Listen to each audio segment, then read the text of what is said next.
محمد نبینا بنور ہدینا۔ محمد صلی اللہ علیہ وسلم سے محبت کرنے والوں میں آپ کے قریبی ساتھی پیش تھے۔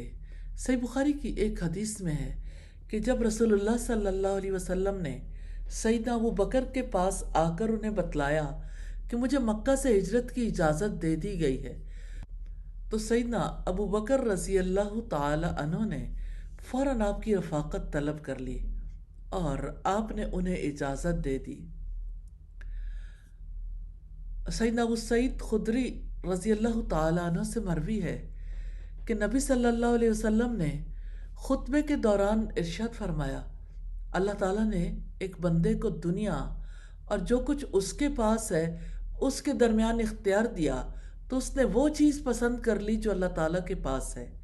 یہ سن کر سیدنا ابو بکر نے رونا شروع کر دیا۔ ہم نے تعجب سے انہیں کہا کہ نبی صلی اللہ علیہ وسلم تو کسی آدمی کی بات کر رہے ہیں اور آپ رو رہے ہیں۔ آپ نے فرمایا، در حقیقت وہ اختیار اللہ کے رسول کو دیا گیا تھا۔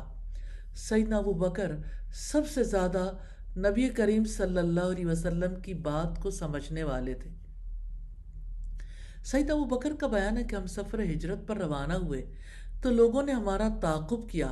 سراقہ بن مالک گھوڑے پر سوار ہو کر ہمارے قریب پہنچ گیا، حتیٰ کہ اس کے اور ہمارے درمیان 2 یا 3 نیزوں کا فاصلہ رہ گیا۔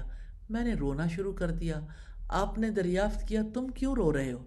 میں نے جواب دیا، اللہ کی قسم، میں اپنے لیے نہیں بلکہ آپ کی جان کو خطرے میں دیکھ کر رو رہا ہوں۔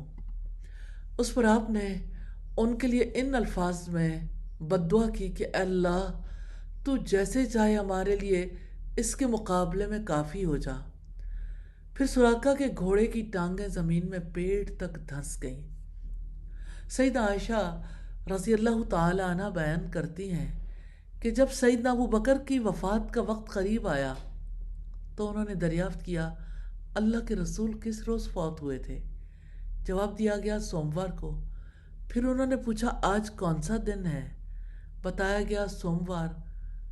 تو انہوں نے فرمایا، اگر آج رات میرا انتقال ہو جائے تو کل تک میری تجہیز و تکفین کو مؤخر نہ کرنا۔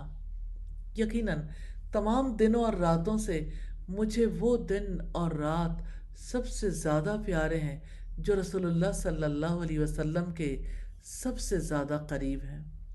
محبت کرنے والوں نے کیسے کیسے محبت کی۔